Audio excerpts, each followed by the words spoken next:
Oh, what's happened here to Alex Albon in the Williams? It looks like he's got a drain cover that's been blown. Pretty similar to what Max Verstappen had in qualifying back at Monza 2015 when he was at Toro Rosso. 10 years later, Albon has the same problem in the Williams here in Montreal, and the Williams team are going to have to repair that quickly because there is a red flag, so they need to repair Albon's car quickly, otherwise he'll be out of qualifying. On board of Ollie Behrman, he's coming up to the chicane now, and oh, a little bit of a moment going through the final chicane there. Lawson goes 13th fastest. Behrman at the moment in the drop zone. Does he get out? Yeah, he does. 11th fastest for Ollie Behrman. Here's Nico Hulkenberg, who scored an incredible 5th place in Barcelona last time out. He goes 12th fastest. Now it's down to see if anyone can beat it. Esteban Ocon crosses the line, only 14th. That is in the danger zone. Now we're on board with Alex Albon. He managed to repair his car in time after that drain cover issue. Can Albon get himself into Q2? He can. That in 6th fastest. Great lap from Alex Albon. What about his teammate Carlos Sainz in the old Williams? Sainz picking up a lot of dust. Coming up to the line, and he's only 16th. He's out. Bortoletto misses out by 7 thousandths of a second, and that will be it. Stroll, Lawson and Gasly are not on a flying lap, and that will be it. But Carlos Sainz for the second race running out in Q1, and he might have got impeded. Sainz reporting massive impeding from the RB of Isaac Hadjar. Why did Frank try to run into me? Clay was about to... I don't know that. So that is Bortoletto, Sainz, Stroll, Lawson and Gasly. They're the 5 drivers out in Q1. Oh, Antonelli. I thought he was going to make a mistake there, but it looks to have got away from it unscathed. And he goes 8th fastest on the medium tyres, 4/10 off his teammate George Russell. Let's see if anyone has got the pace to get through. Norris goes 2nd fastest. He should be safe. Leclerc and Verstappen still in the garage, but they should be safe, as we are looking at Isaac Hadjar in the Racing Bulls coming out of the hairpin. Alonso's on a good lap. He's only 6.5 hundredths off the fastest time in the Aston Martin. Alonso on the medium so far this weekend has had pace. Let's see what he's got by the end of this session. Here's Isaac Hadjar though, coming round the final chicane, avoiding the wall of champions, down the straight and up to the line.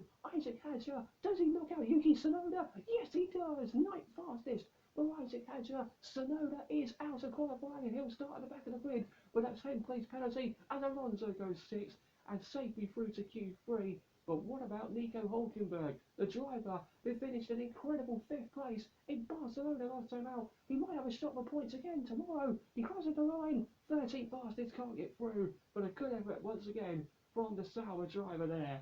And he's out along with Behrman, Ocon, Colapinto and Tsunoda. Russell does penalty, man. Yeah, sorry. So that is Franco Colapinto out in 12th, along with Hulkenberg, Behrman, Ocon, and Yuki Tsunoda will be starting at the back of the grid with that 10th place penalty.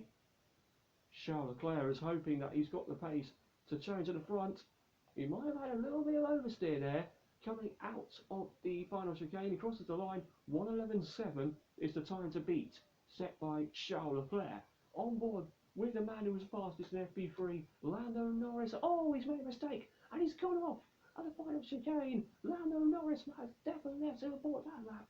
What about his teammate and championship leader Oscar Piastri coming round the final chicane on this final lap? Piastri, who had a puncture and a little bit of suspension damage in FP3, to have had his car in time, and he goes to the top. 1:11.2 for Oscar Piastri. But what about Max Verstappen, the man who is on 11 penalty points coming into this weekend? 1 penalty point, and then he'll get a race ban. But while 2 will be reducted after the Austrian Grand Prix. He's fighting for pole. Is he on it? Yes, he is. 1:11.2 for Max Verstappen, and that is pole position for the moment.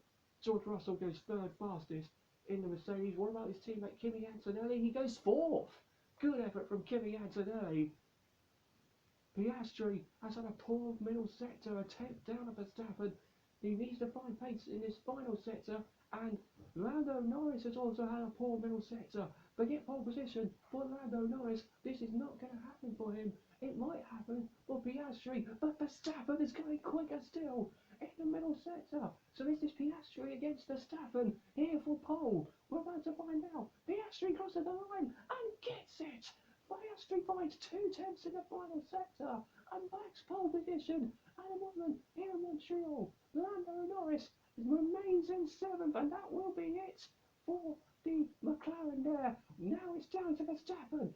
Watch out for George Russell, he's squeezes in the middle sector. Verstappen beats Piastri. He's on pole. What about George Russell? Up to the line. He took pole here last year. Can he do it again? He can! George Russell, for the 2nd year running here in Montreal, has taken pole position. It's not identical at times though. He's done it by a 10.5. Antonelli is teammate's 4th. That's a phenomenal effort from Mercedes. It's Russell on pole for the first time this year and on pole for the 2nd year in a row here in Montreal. What about that from Mercedes and from George Russell? They pulled it out of the bag, and so again he's done it. Come on! Come on! Talk to me. Talk to me. Yes, George, yes. That's all. What? Yes! Charles Leclerc, what's happened here? He had a moment and he probably got held up by Isaac Hadjar with oversteer. He's got it. Come on. Get up here. That was a huge shame for Charles Leclerc because he was passing to the first sector. He could have been on for pole. George Russell has done it again in Montreal. He's taken pole for the 2nd year running, and it's the same front row as we had last year. Russell and Verstappen. How will these two go going into turn 1 in the Grand Prix? We will see. But it's Russell who's done the hustle in qualifying. He's on pole. What can he do tomorrow? Can he get his and the team's first win in the season? We'll find out tomorrow. It's Russell on pole for the Canadian Grand Prix.